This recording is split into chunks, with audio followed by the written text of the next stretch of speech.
Hello and welcome once again to New Junction. Right, now as I mentioned in the previous episode, I'm moving away from the scenery and moving towards the ballasting of the track, particularly the mainline.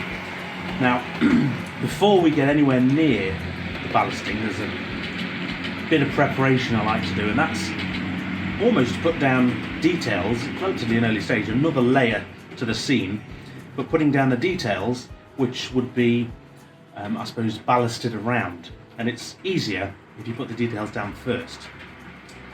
Right, so when I say details, what do I mean? Looking at photos of the Hadleywood / Potter's Bar area, now again I'm not copying the scene, but I am taking tips from the real world, and I'm looking at things that stand out to me that I need before the ballast. So, very obviously, to me anyway, I would like to add things like fencing, drains, there's cable trunking, the signals, and of course I'll leave room for the catenary, all sorts of miscellaneous things that say the network rail engineers have left behind, things like rails as they've been changed, ballast spoil piles, things like that, all that kind of thing. And there's a few companies out there which do odd little trinkets which we can just add to a scene to really bring it to life. So while this 170 goes past once again, I'm going to show you some of the trinkets which I've collated on the run up to this, and which I'm going to add to this scene, and hopefully starts improving it yet again with even more layers.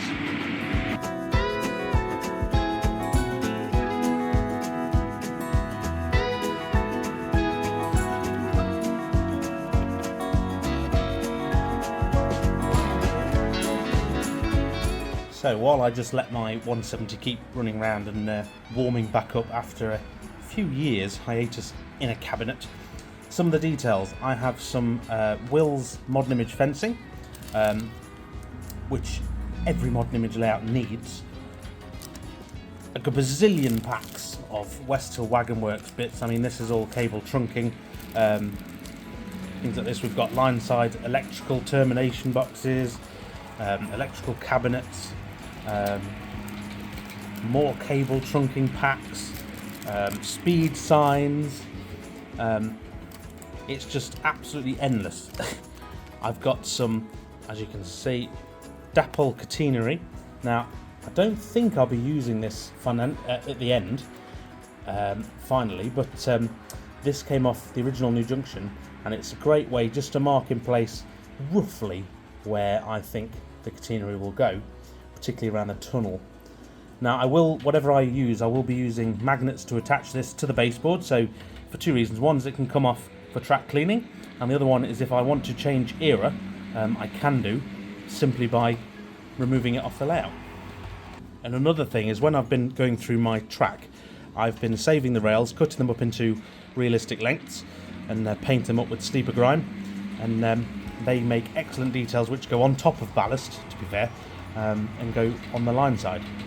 And of course I did mention scale model scenery as well, do line side drainage catch pits, and nice little kits, all relatively cheap and cheerful, and with a little preparation we can really make them stand out. So I'm just going to show you what I do to a few of these just to make them layout ready.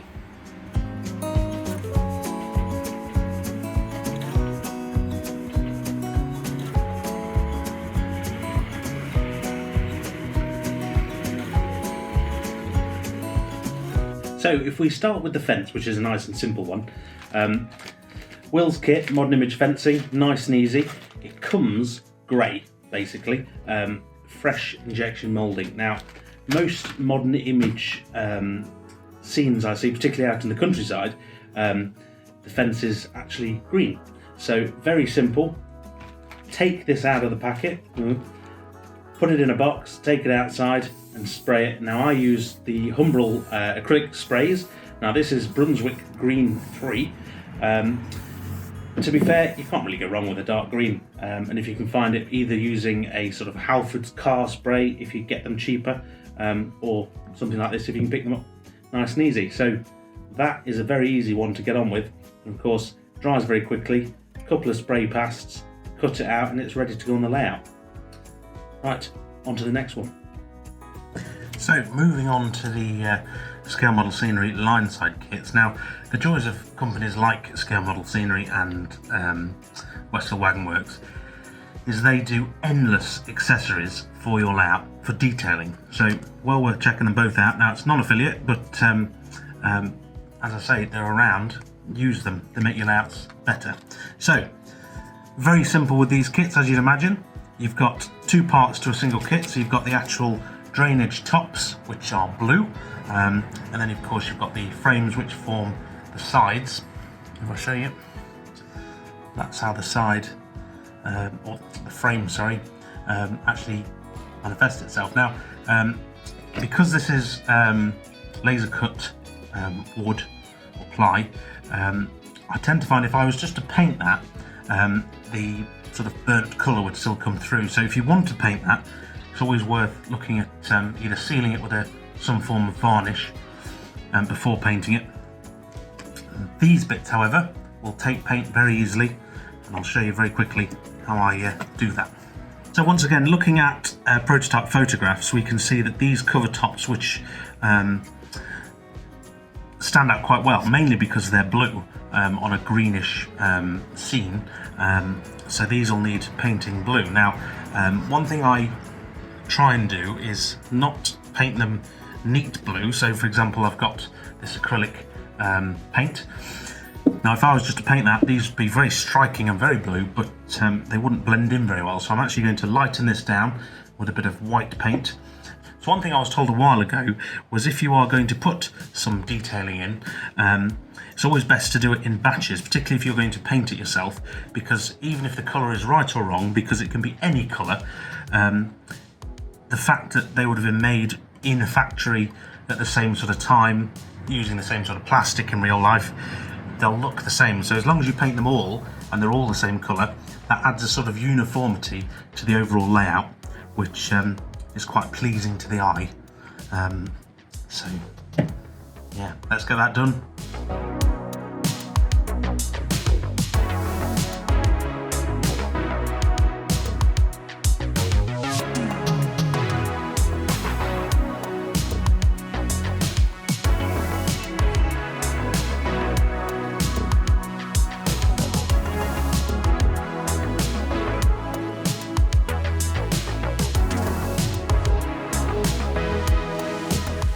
There we go. As you can see, nice blue drainage tops. Now I'm going to let these dry, and I'm going to move on now to some of the other detailing parts.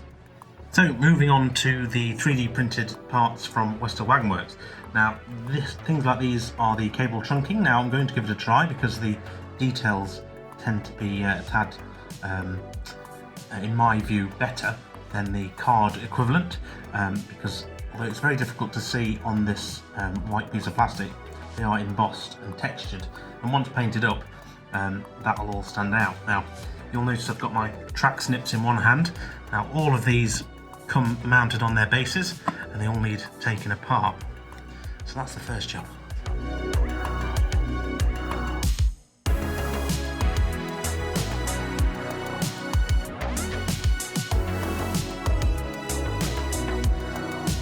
Now ordinarily, accessories like this would then be sprayed in a grey primer.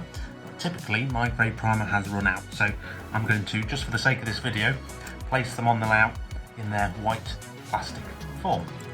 I could paint them with a brush, but I don't think I'd do them justice at all by doing that, and of course it'd take forever. In this video, I'd like it to get made in a timely fashion for you. So for now, I'm going to place these on the layout, and while I'm thinking about spraying things up, I'm going to give my green fences another coat.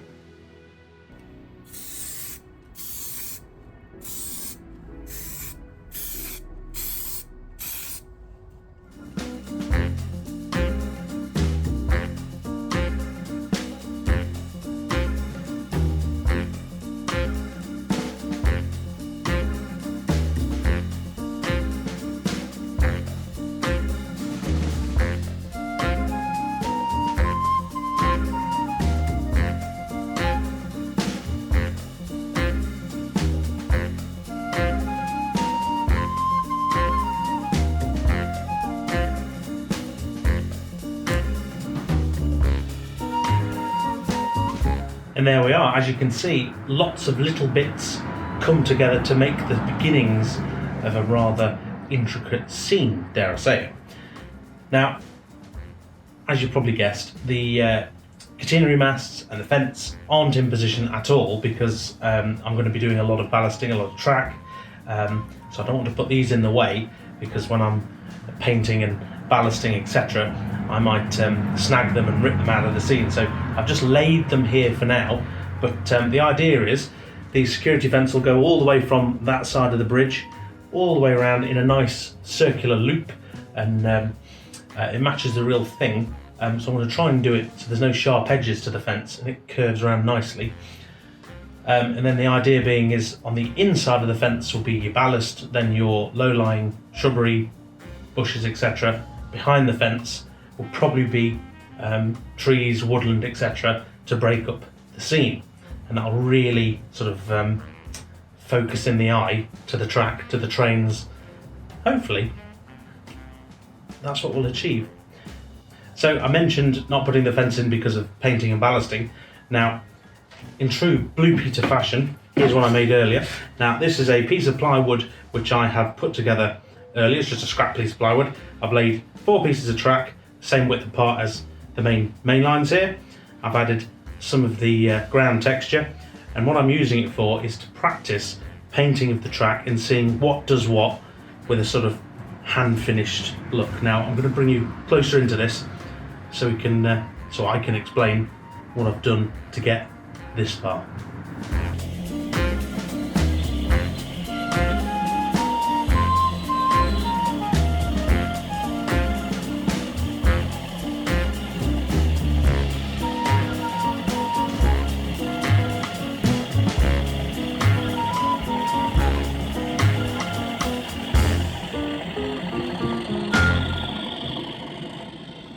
So I've laid the test board on the layout, and as you can see, it sort of roughly blends in.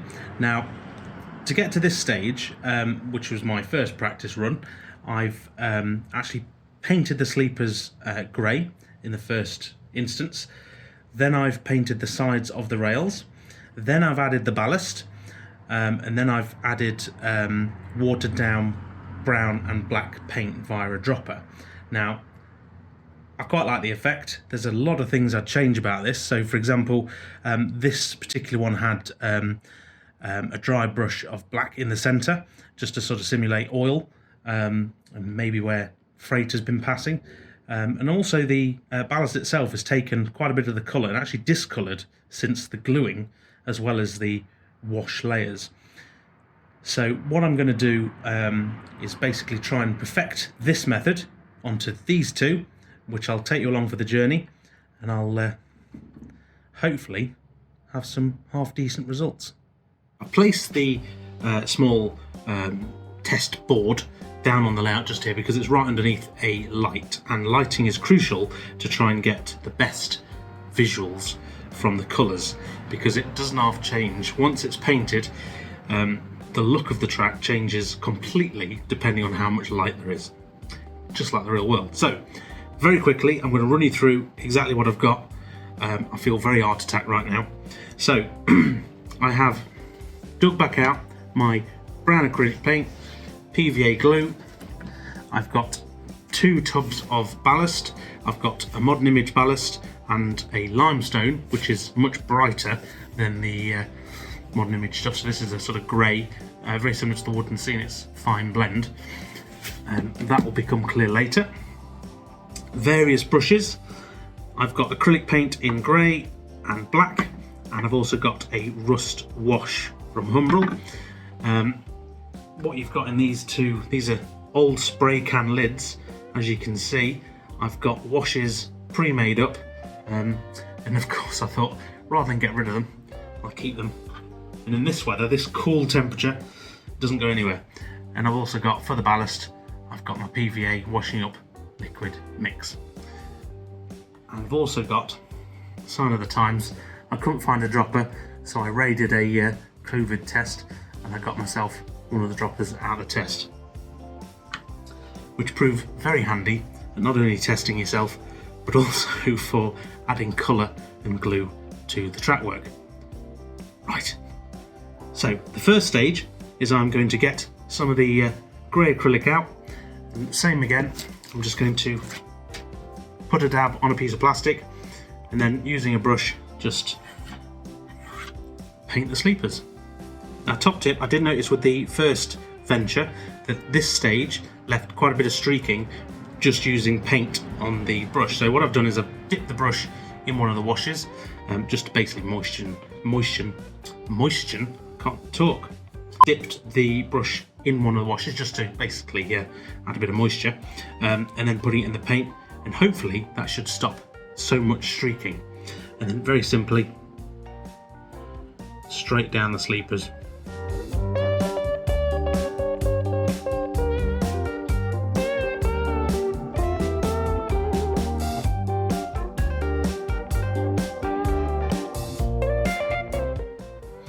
And allow to dry.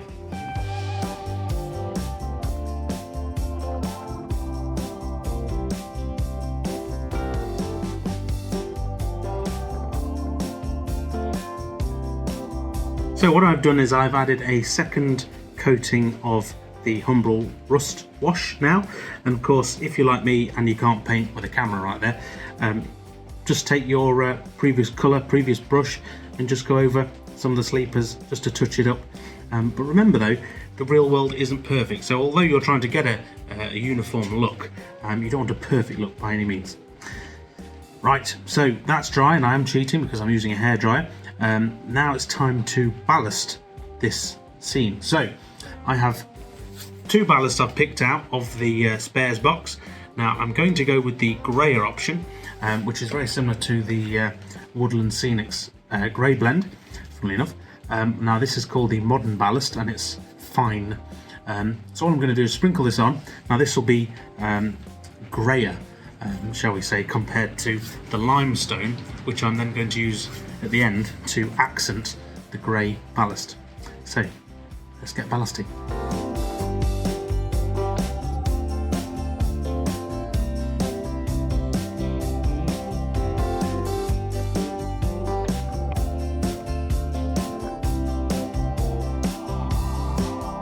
Right, now there we are. That is now ballasted with the first coat of ballast. So what I would do now is follow the usual procedure of taking your PVA 50-50 sort of PVA water mix with a drop of washing up liquid.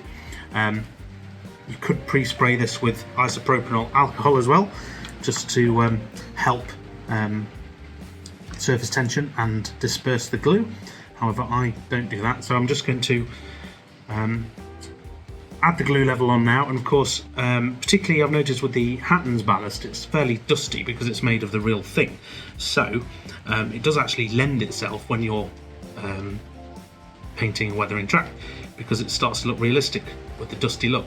However, the glue layers, the paint layers, the washes, they will now rinse a lot of that down through the ballast. So don't worry too much if it's like this, quite pale in comparison to this side.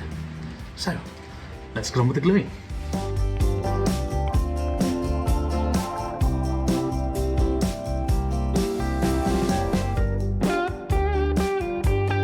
So that is the glue layer done. Now ordinarily I would leave that to dry, come back and film the next bit. However, I don't want to delay this video. So what I'm going to do is we're going to assume that this has dried.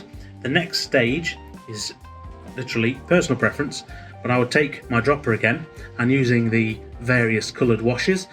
Now there's a tiny bit of paint in with some water, and once it's dry I would just go over it with a dropper and quite literally build up the colours. Now this side has had 2 runs of the brown wash and 1 run of the black wash so far, and as you can see it's really not overall changed the look of it that much, but it is enough just to add the effect. So it'll be interesting to compare these once they're both dry, because this was done using the limestone as the main ballast, whereas this is the grey, and it will be accented. By that I mean adding bits of the limestone on top just to change the variation. So it'll be very interesting, and of course this side's had less weathering down of the sleepers, so it's just grey, whereas this is grey and black. Simulating freight and the mainline, because the main lines are looked after. Right, I'm going to let these dry. I will put photos of these on social media in a few days when they're dried and done, but until then, we have to wait.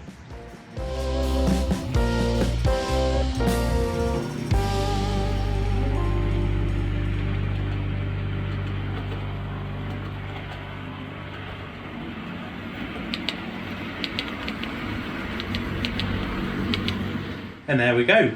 As you can see, there's lots going on this side of the layout, lots of preparation for the overall bigger scene.